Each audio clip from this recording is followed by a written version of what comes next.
ጤና ይስጥልን የተወደዳችሁ የቦርከና ሚዲያ ቤተሰቦቻችን፣ በዛሬው ዕለት አንድ ልዩ ፕሮግራም አዘጋጅተንላችኋል። የዛሬው ፕሮግራማችን በአማራ ክልል ከተከሰተው ግጭት ጋር በተያያዘ የታሰሩ ፖለቲከኞች፣ ጋዜጠኞችና የማህበረሰብ አንቂዎችን የፍርድ ቤት ሂደት እየተመለከተ ነው። በቅርቡ በ100 ሺህ ብር ዋስ ከእስር ከተፈቱ በኋላ በጸጥታ ኃይሎች በድጋሚ ተይዘው የታሰሩት ዶክተር ሲሳይ አውግቸውን፣ የጋዜጠኛ ገነት አስማማውና የዮሐንስ ቧያለውን የጤና ጉዳይ በተመለከተ ጠበቃቸውን አነጋግረናል። በእነ ወንዶሰን አሰፋ መዝገብ ስር ላሉ ተከሳሾች ጠበቃ የሆኑት አቶ ሰለሞን ገዛኸኝ ከቦርከና ሚዲያ ጋር ያደረጉትን ቆይታ ወደ እናንተ እናደርሳለን። አብራችሁን ቆዩ። በጣም አመሰግናለሁ ፍቃደኛ ስለሆኑ።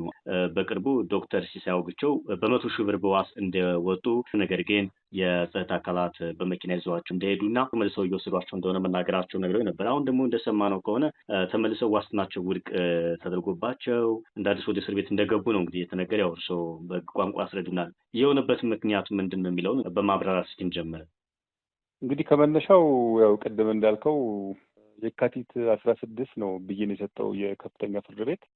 ከዛ በፊት ምናልባት አጠር አድርጌ ለመናገር ከዛ በፊት የነበረው ሂደት እነ ዶክተር ወንዶሰን አሰፋ መዝገብ 4 ጋዜጠኞች ያሉበት፣ ጋዜጠኛ መስከረም አበራ፣ ጋዜጠኛ ዳዊት በጋሻው፣ ጋዜጠኛ ጎበዝ ሲሳይ እና ጋዜጠኛ ገነት አስማማው ባሉበት መዝገብ ማለት ነው። ዶክተር ወንዶሰን አሰፋን ጨምሮ ሌሎችም ረዳት ፕሮፌሰር ማዕረጉ በያበይን አሉ።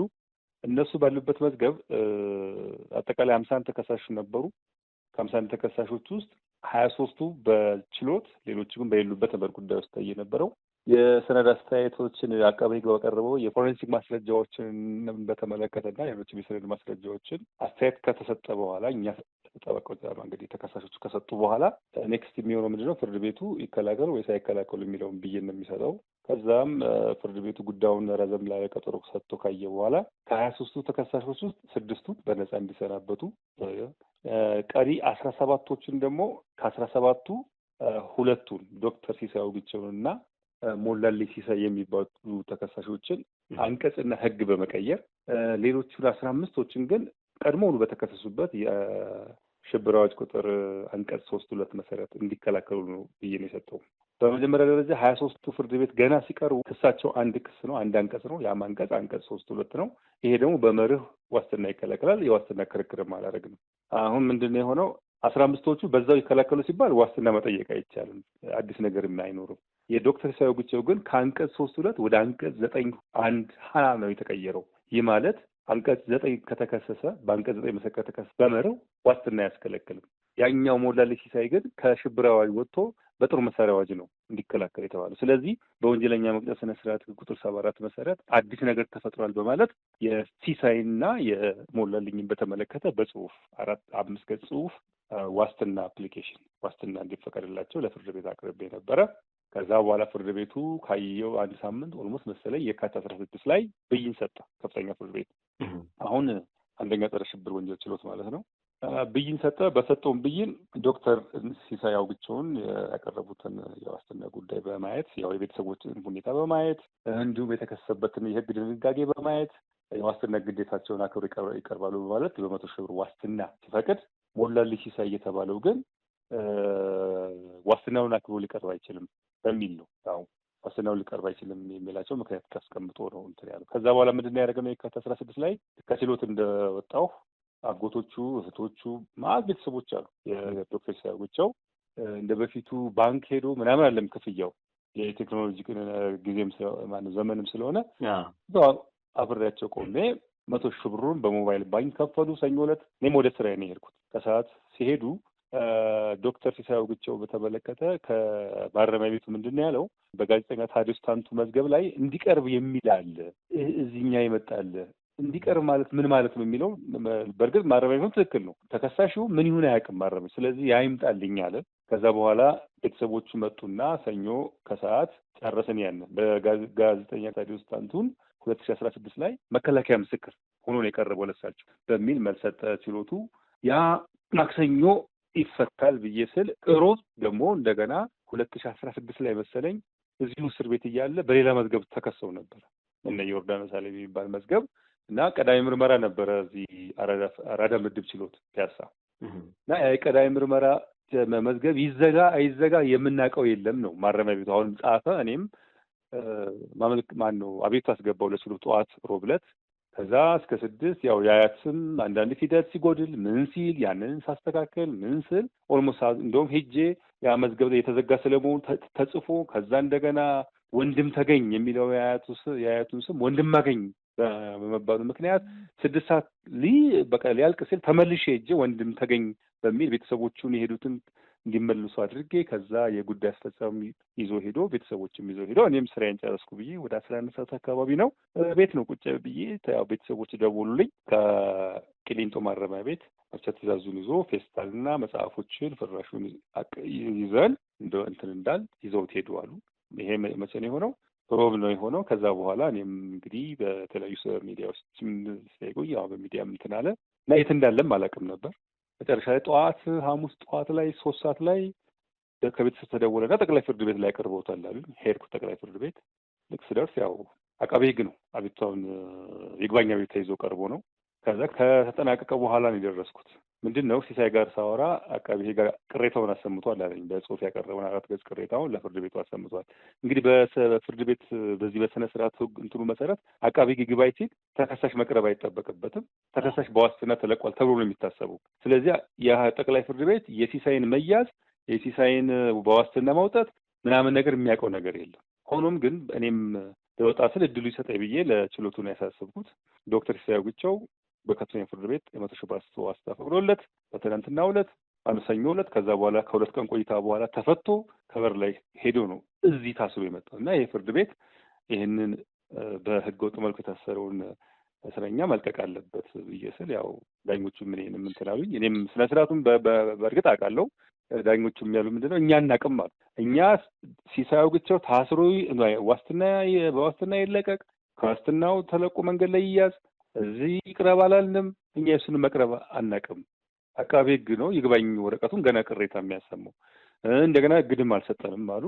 ከዛ ዓርብ ዕለት ጠዋት ያስቀርባል አያስቀርብም በሚል ማለት ነው። አያስቀርብም ከተባለ በቃ ይለቀቃል ማለት ነው እና ያስቀርባል አያስቀርብም ማለት ዓርብ ቀረብን። ፍርድ ቤቱ ያስቀርባል ብሏል። ስለዚህ ያስቀርባል ካለ ቀጣዩ ምንድነው የሚሆነው? ክርክር ማድረግ ነው።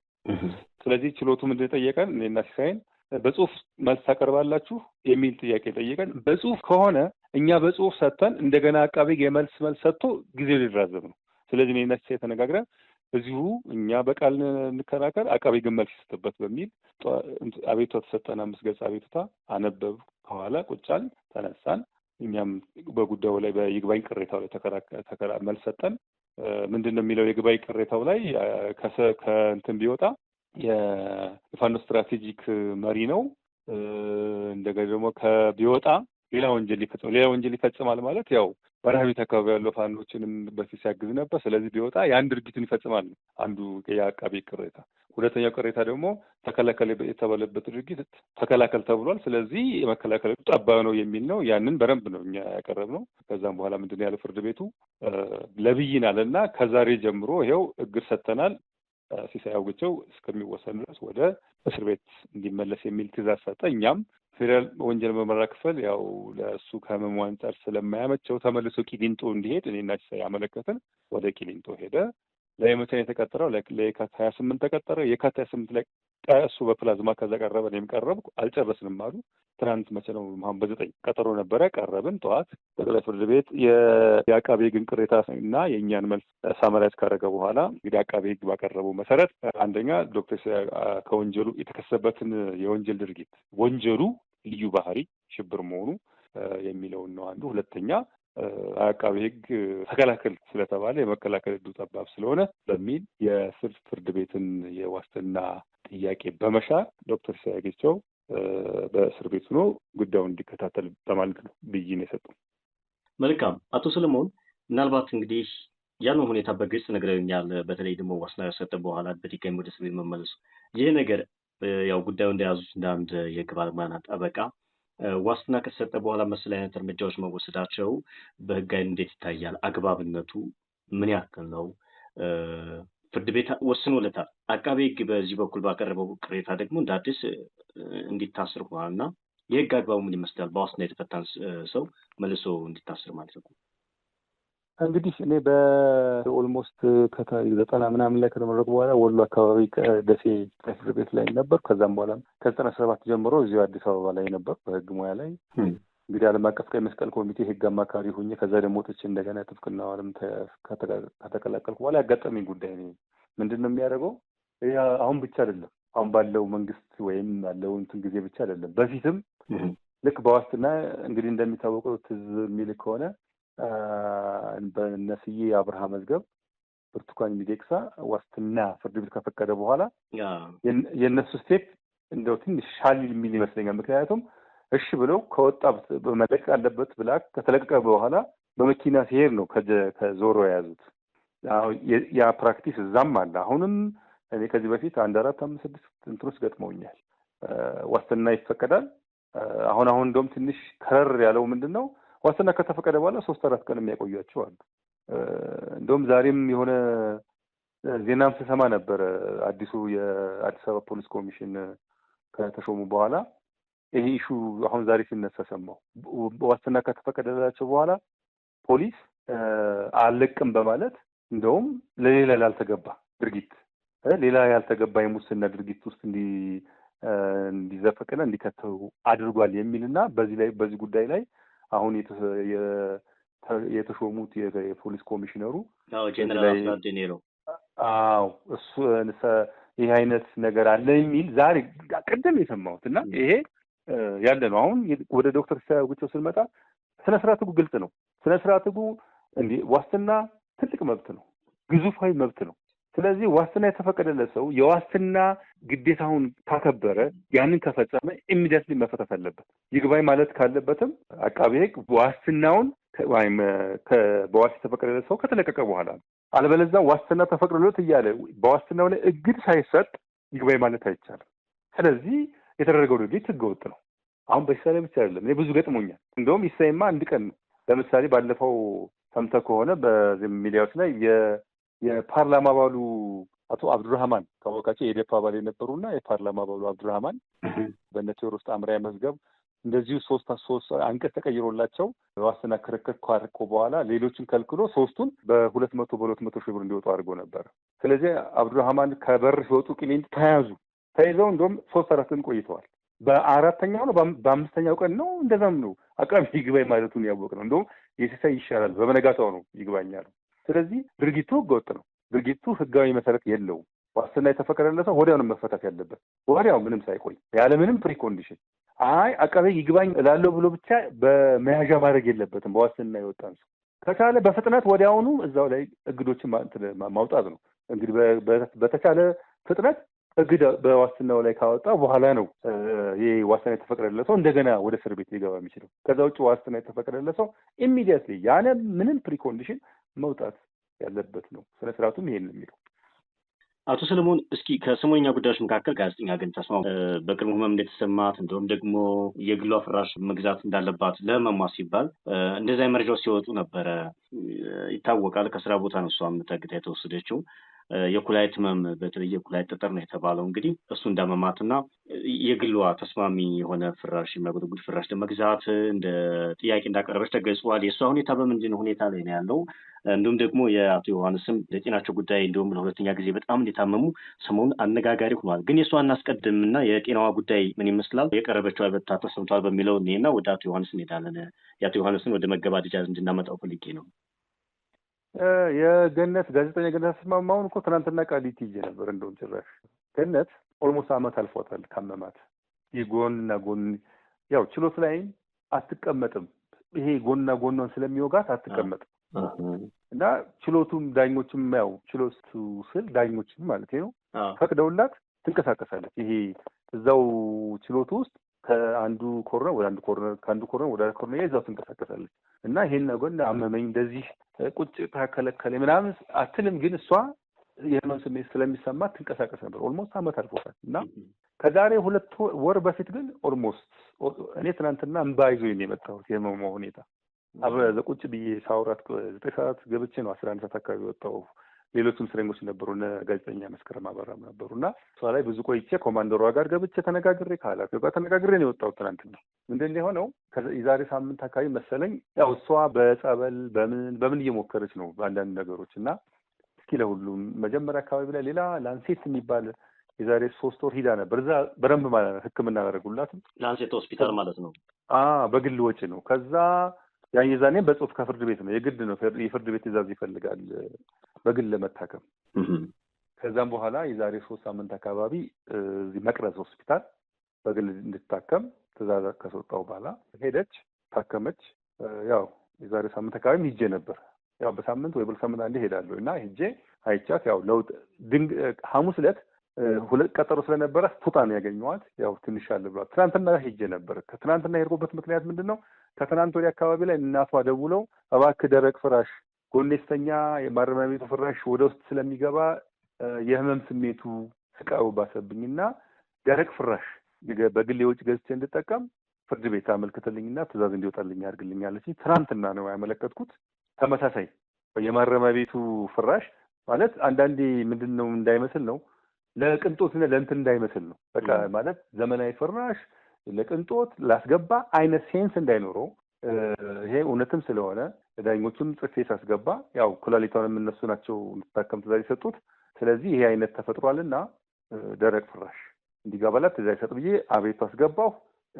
ችሎቱም የሕክምና ወረቀት አለው የተባልኩት በእጄ ደግሞ የለኝም ሕክምና ወረቀት። ስለዚህ ችሎቱ ምንድን ያደረገው ማረሚያ ቤቱ አስተያየት ይስጥበት በሚል ወደ ማረሚያ ቤት ነው የላከው ትናንትና። ያ እንደተላከ ሰዓት ሄድኩኝ ገነት ጋር አየኋት። ከዛ በኋላ ተነጋገረን። አንዳንድ ደግሞ መጽሐፎች ከመንፈሳዊ እንትን ጋር የተገናኙ ጽሁፎች ምናምን ተወስዶባት ነበር። ያም እንዲመለስላት ፍራሹንም በተመለከተ የእሱን ከተነጋገርን በኋላ የማረሚያ ቤት ሴቶች ኃላፊ ኮማንደር አይናለም ጋር ገብቼ አውርተናል። ጠረጴዛ ላይ ቁጭ ብለን ያለው ሁኔታ ያለውን ስቃይዋን እኔ ማለት ባንቆኛ ሁኔታው በጣም ከባድ ነው እና እሱን ከማረሚያ ቤቱ ሴቶች ኃላፊ ጋር ተነጋግሬ ፍራሽ ሰጥተዋት ነበር እና ያ ፍራሽ ተመለሱ ያው ነው የሆነው የማረሚያ ቤቱ። ስለዚህ ከኃላፊው ጋር ተነጋገርንና አዲስ የመጣ ፍራሽ አለ ያንን እስቲ ሁለተኛ እንሞክረዋለን ብለውኝ፣ ሌላውን ግን ይሄኛውን የሚገባላትን በተመለከተ ግን አሁን እንደገና ሰኞ እንትን ይዤ መጥቻለሁኝ። እንትን ውጤት ያው አሁን ቴክኖሎጂ ጊዜ ስለሆነ ፕሪንት ሃርድ ኮፒ አልሰጧትም እና ምንድነው አሁን እጄ ላይ ያለ እንዳረሰው ብዬ ቤት ያስቀምጨዋለሁ። መቅረዝ ሆስፒታል የታከመችባቸውና ውጤት የከፈለችባቸው እንትኖች ሪሲቶችን ወደ 6 የሪሲት አጭር ይላል የዚህ ኮምፒውተር ሪሲት ያንን ሰጣኝ። እሱን እንኳን ኮፒ አድርጌ አየዤ ለፍርድ ቤቱ ለማሳየት ለመስጠት እንትን ብያለሁኝ። እንግዲህ ለ16 ነው መልስ ይስጥበት ያለው አስተያየት ይስጥበት ያለው ፍርድ ቤቱ። ከዛ በፊት ግን እኔ ሰኞ ሄጄ እንዳናገርኳትና በእጇ ላይ ምንም የሕክምና ሰነድ የለም። ሆኖም ግን መቅረዝ ሆስፒታል እየታከመ ስለመሆኑ የውጄ ላይ ያለ ወደ 5 ካሽ ሪሲቶች አሉ። ሪሲቶችን አየዤ ደረቅ ፍራሽ እንዲገዛላት ትዕዛዝ ለማሰጠት ያው ጽሁፍ አቅርቤ ሰኞ ለማቅረብ ተዘጋጀ። ይሄ ነው ያለው። አመሰግናለሁ። ወደ መጨረሻ ጥያቄ ልምጣ። ቀደም ሲል አንስቼልዎታለሁ የአቶ ዮሐንስ ጉዳይ ነው። እሳቸው እንግዲህ 2 ጊዜ በጠና እንደታመሙ በተለይ በቅርቡ በጣም እንደታመሙ በሳሳት መገጣጠሚያቸው ላይ ነው ህመሙ ተሰማቸው የተባለው። ከአሁን በፊትም የአንጀት ድርቀት አለባቸው ተብሎ ነበረ። በተለይ ኦፕራሲዮን ሊያስፈልጋቸው እንደሚችል ተገልጾ ነበር። የእሳቸው ጉዳይ ከምን ደረሰ? ከአሁን በፊት ዳን ሆስፒታል ነበረ የተባለው እና ከምን ደረሰ? ኦፕራሲዮን ወይም ደግሞ ሰርጀሪ ተፈቀደላቸው የሚለውን ሀሳብ አይተን ውይይታችን እናጠናቀ። አቶ ሰለሞን እሱንም በተመለከተ ትናንትና ቀጠሮ ነበራቸው በእነ ዮሐንስ ባለው መዝገብ ያው ዝግ ስለሆነ በትናንትናው ዕለት የተወሰኑት እንትን ቀርበና ከሌሎቹ ከባልደረቦቹ ሰምቻለሁኝ እና የለም ነበር እሱ ሄዶ ቀጠሮ ነበረው ዳኑ። አሁንም ከቤተሰቡ የሰማሁት ምንድን ነው ቅድመ ትሪትመንቶችን እየወሰደ እንደሆነ አሁን በተከታታይ ቀጠሮ ነው። አሁን የቀኑ መሰለኝ የሚሄደው እንደሄደና ቀጠሮ እንዳለው ምናልባትም ኦፕራሲዮን ለማድረግ ቀጠሮ ለመያዝ ሂደት ላይ መሆኑን ከሱም ከቤተሰብ ሰምቻለሁ። ዞሮ ግን ከዛ በፊት ግን የሆነ ቅድመ እንትኖችን ነገሮችን ትሪትመንቶችን ለመውሰድ ይመስለኛል። ትናንትም እዚሁ ዳኑ ነበር መቸለት ነው እንዲሁም ዳኑ ነበር እና አሁን ሰሞኑን በማረሚያ ቤቱ በኩል ወደ ዳኑ እየሄደ ሕክምና ክትትሉን እያደረገ ነው። እስካሁን ግን የኦፕራሲዮኑ አልተደረገም። አቶ ሰለሞን በጣም የማመሰግነው ለሰጡኝ ሀሳብና ማብራሪያ እግዚአብሔር ያክብርልኝ። እሺ። ውድ ቤተሰቦቻችን የዕለቱ ፕሮግራማችን በዚህ መልኩ ተጠናቋል። ከቦርከና ሚዲያ ወቅታዊና አዳዲስ መረጃዎችን ደርሷችሁ ቻናላችንን ሰብስክራይብ በማድረግ ተወዳጁ።